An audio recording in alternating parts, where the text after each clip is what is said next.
There is one rule on every Scrum team that gets misunderstood more than any other. And when teams get it wrong, the whole framework starts to feel like a micromanagement.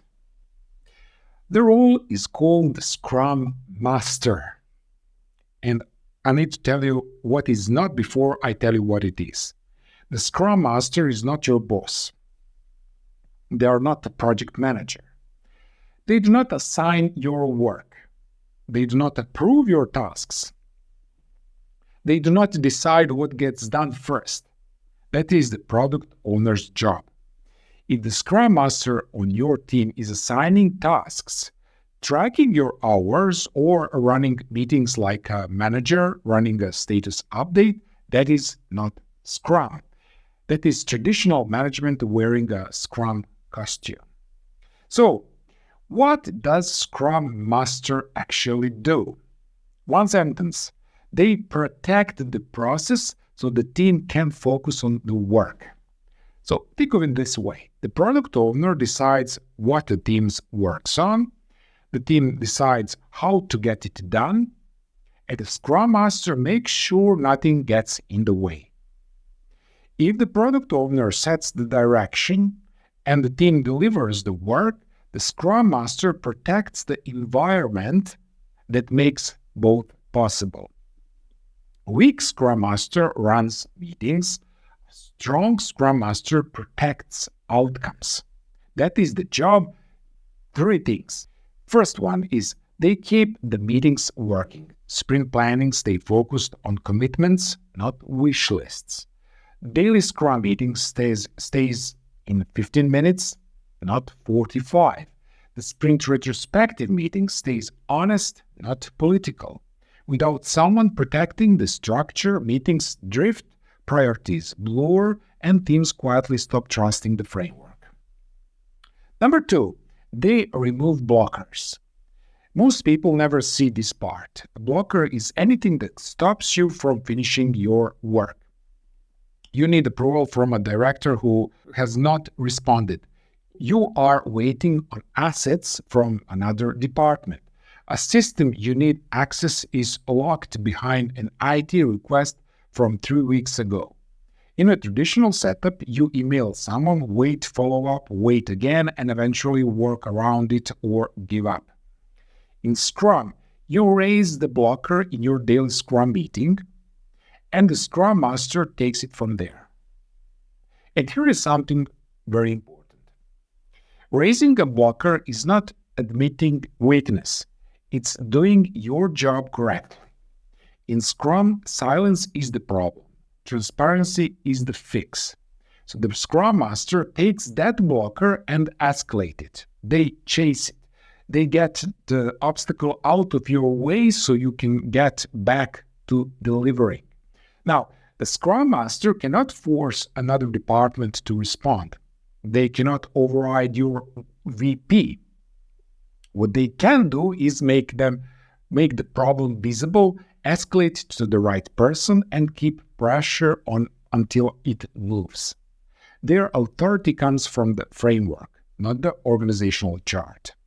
I once worked with a marketing team when the designer was blocked for 9 days waiting on brand approval. Nobody raised it. The sprint failed. And the next sprint, the Scrum Master called the brand director directly on day 2. Approval came in 22 hours, and it's the same team, the same work. One person did their job differently. And this is not management. This is service. Number 3, they coach the team on the framework itself. When the team starts skipping sprint retrospective, for example, the Scrum Master pushes back. When sprint planning turns into the product owner dictation tasks instead of team choosing work, the Scrum Master corrects the dynamics. They are the person who says, this is not how this works. Not to be difficult, but to protect what makes the framework effective. Because if the framework erodes quietly, the team loses the structure that was protecting them all along. Now let me show you what this looks like in your team. Let's start from the marketing. In marketing, the Scrum Master is the person who keeps the sprint planning meeting from turning into a brainstorm. They make sure the team leaves with clear commitments, not a cloud of ideas. In HR, this is the person who notices the team has been waiting on hiring manager's feedback for 4 days and picks up the phone to get it resolved. In operations, this is the person who says to leadership, we can add that, but we will remove something else. The sprint commitment stays balanced. This is the process protection in action. Different departments, same function, someone who protects the process and removes what is blocking the team. And here is what this means for you as a team member. The Scrum Master is your ally. If they feel like your supervisor, something is wrong with the implementation, not the framework. And here is the sentence you can use starting this week. I have a blocker I need help with. Can we talk after daily Scrum? That one sentence activates the Scrum Master's core function. So use it. Here's your action. Think about your team right now. Who keeps the meeting on track? Who do you go to when something is stuck? That person is playing the Scrum Master role, whether they carry the title or not. Write that name down. Then identify one blocker you are currently working around instead of raising. If you know who your Scrum Master is, bring it to them today. Test the role. Okay? Now you know who sets the priorities and who protects the process.